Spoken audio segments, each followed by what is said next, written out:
Voilà, on va faire la Sikha du Rabbi de la Paracha Vaïra, le 28 Tevet, qui va prononcer le 28 Tevet, qui bénit le mois de Shvat, 5752. Voilà, on va faire cette Sikha extraordinaire. Donc on va commencer. Alors il faut que j'invite aussi le fausse. Voilà, c'est bon. Hop. Donc,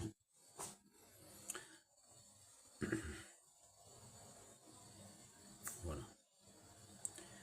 Donc le nom de la Paracha. Notre Paracha commence avec le verset suivant. Je suis apparu à Abraham, Israël et Yaakov sous le nom de Kel Shaddai.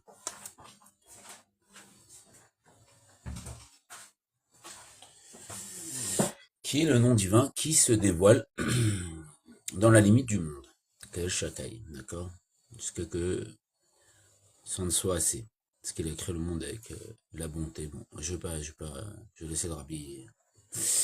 Mais mon nom, Yud Kevavke, qui est le nom divin, en dehors des normes de l'enfermement des limites du monde, je ne leur ai pas fait connaître. Nodati la haine. De ce fait, parle aux enfants d'Israël et dis-leur, je suis Havaï, Yud Kevavke. Comment ça va? Alors, il nous faut comprendre tout d'abord le fait que Dieu s'est dévoilé au patriarche, au Havot, Avraham, Yitzhak et Yaakov, seulement sous le nom de Keshagai, et non pas sous le nom de Yud Kevavke. Et si dorénavant est dévoilé le nom Yud Kevavke Havaïe, comment cela serait-il compatible avec ainsi je parlerai aux enfants d'Israël? C'est-à-dire que je parlerai aux enfants d'Israël vient du fait que je suis apparu à Avram. L'inverse a priori de ce qui est mentionné dans les Écritures que le nom Yud Kevavke est une nouveauté pour eux puisqu'il n'a pas été révélé au Havot, Avraham, Isaac et Jacob.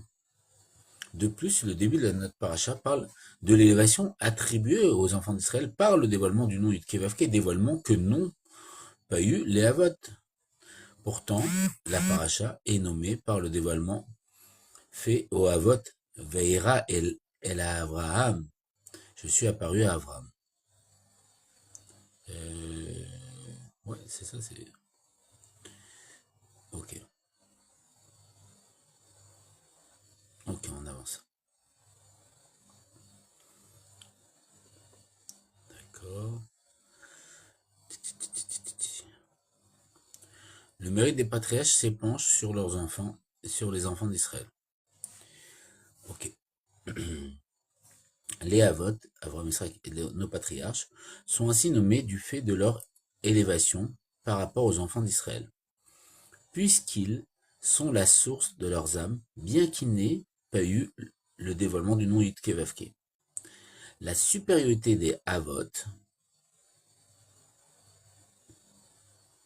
le tétragramme, hein, Yud-Kevavke, la supériorité des Havot est valable également par rapport à Moshe, même si c'est par son intermédiaire que les Bnei Israël ont eu le dévoilement du nom Yud-Kevavke, Havaïe, le tétragramme. Comme Dieu a dit, Moshe, comme je regrette les Havot, de nombreuses fois je me suis dévoilé à eux sous le nom de Keshakai, et ils ne m'ont pas demandé quel est ton nom. Le dévoilement de Dieu au Havot est à l'origine de nos influences et va entraîner le dévoilement des enfants d'Israël. Des enfants, d'accord. Comme il est dit que le Père fait mériter le Fils, où l'action des pères est un signe et une possibilité pour des enfants. Autrement dit, puisque je suis apparu à Abraham, je dirai aux enfants d'Israël, je suis Yud Kevavke. Abraham a entraîné le dévoilement du nom Yud Kevavke. Le nom divin, Yud Kevavke, n'a été dévoilé qu'à partir du don de la Torah, puisque les patriarches ont vécu avant cette période. Et il leur a été dévoilé le nom qui est attaché à la limite du monde, Kel Shakai. Mon nom Yud Kevavke, je ne leur ai pas dévoilé. Après la sortie d'Égypte, les enfants ont donc mérité le dévoilement du nom Yud Kevavke.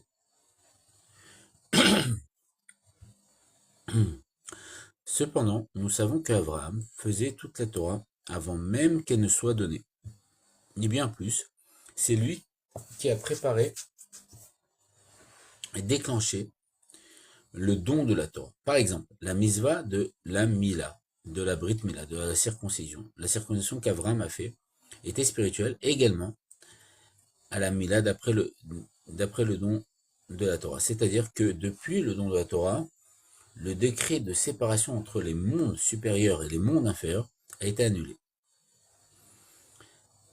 C'est-à-dire qu'il y avait une zéra, il y avait un décret qui empêchait le spirituel et le matériel de coexister, de se mélanger, et Dieu il a abrogé ce décret au don de la Torah. La spiritualité a donc intégré la matérialité, la matière, et ceci depuis la misva de la Mila. Donc cette action qui était un décret qui a été abrogé juste pour la Brit Mila, la circoncision, par Abraham. Donc il a été à l'initiative de ce don de la Torah, il a commencé par nous donner la circoncision. Bien que le lien entre les mondes supérieurs et inférieurs soit occasionné par la Mila, la circoncision d'Abraham, tout ceci est complètement lié à la matière du monde. Le premier lien est la rencontre entre Israël et Rivka, l'union des noms divins Ma et Ban, les sentiments divins et l'expression du débat. Ok. qui résume tout le travail de l'étude de la Torah et l'accomplissement des mitzvot. C'est vrai. Entraîner la divinité dans l'inférieur. Le deuxième lien est l'intervention d'Eliezer pour la rencontre entre Israël et Rivka. Comme on le sait, Eliezer est maudit et Israël est béni. Malgré cela, c'est lui qui organise le Shidur. Ceci nous montre bien le renversement Itapra de l'obscurité en lumière, donc transformation de l'obscurité en lumière, ou encore la transformation de l'amertume en douceur, ce qui est la perfection de l'union entre le supérieur et l'inférieur. Lorsqu'il est dit « Je me suis dévoilé à Abraham sous le nom de Kel Shakai », c'est par rapport à la Mila, la circoncision. C'est dès ce moment que fut introduit le don de la Torah, le dévoilement du nom Yud-Kevavke, le tétragramme, le dévoilement de l'infini du nom Yud-Kevavke depuis la Mila. Lorsqu'il est dit que Dieu ne s'est pas dévoilé à Abraham que sous le nom de Kel Shakai, ceci ne concerne que la misa de la Mila. La circoncision, le dévoilement du nom Yud-Kevavke permet l'union entre le supérieur et l'inférieur. Bien que le nom Havaïe, donc Yud-Kevavke, le tétragramme, soit au-delà du monde, il est sans limite et par la puissance de son dévoilement de lumière, il se continue également en bas. La circoncision de la Mila a engendré un dévoilement de sainteté seulement sur le corps d'Abraham, mais n'a pas été perçu en dehors de cela. À l'inverse, cette influence de Gdusha, de sainteté, par la mise à l'ordonnance de la circoncision, s'est faite grâce à la force infinie qui sera perçue au don de la Torah. Lorsqu'il est écrit « Je me suis pas fait connaître », le Rashi nous précise « Je n'ai pas été connu d'eux ». Il y a là un manque de reconnaissance et de dévoilement. Pourtant, l'essentiel du dévoilement du nom Yud-Kevavke, du tétragramme, a déjà commencé lors de la mise l'ordonnance de Dieu de la circoncision. En ce qui concerne le sujet de l'union entre le supérieur et l'inférieur, par l'ordonnance de Dieu de la circoncision, il existe chez les patriarches une élévation. L'union entre le supérieur et l'inférieur se réalise dans les limites du monde, tandis que, par rapport à la divinité qui dépasse le supérieur et l'inférieur, le décret de séparation n'est pas valable. C'est-à-dire que le haut et le bas sont égaux, même avant le don de la Torah.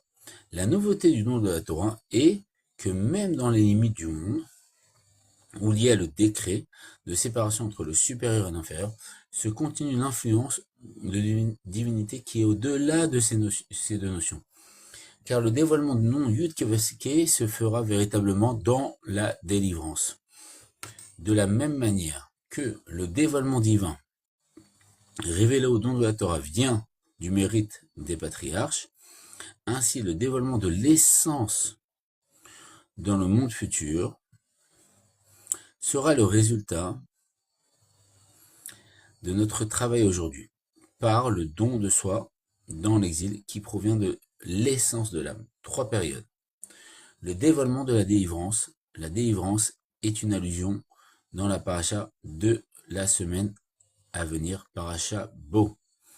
Ceci parce que le pharaon de sainteté détermine l'état d'un dévoilement divin au-dessus de l'enchaînement des mondes, au-delà du nom de Dieu.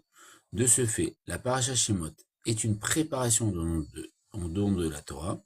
Veira dit aux enfants d'Israël, je suis Yudke Vavke, le tétragramme, le dévoilement du don de la Torah, alors que la paracha Bo, le niveau de sainteté de Pharaon, représente le dévoilement qui sera celui du monde futur dans la délivrance. La paracha Veira, elle termine le mois de Tevet, le 10e mois du chiffre qui désigne la perfection du service de Dieu des enfants d'Israël pendant le temps de l'exil. Alors que le mois de Shvat, dans lequel on lit la paracha Bo, représente la délivrance, même dans le fait qu'il est le 11e mois. Et s'apparente ainsi au degré du divin qui est au-dessus de l'enchaînement des mondes, au-delà des 10 sphirotes mesures de dévoilement de Dieu, aussi bien que par son nom, Shvat, lequel est lié au Mashiach, duquel il est dit, et le sceptre de la royauté ne quittera pas la main de Yehuda. Tout ceci est également relié au Rabbi Rachab, dont le retrait de l'âme eut lieu au jour du 10 Shvat, au Rabbi Rayatz, par Rachab, ok. Et donc le retrait de l'âme s'est passé au 10 Shvat. Les 40 premières années de sa vie, pendant lesquelles il a commencé la diffusion des sources à l'extérieur, sous la direction de son père, ressemble à la période des Havot, avant le don de la Torah. Les 30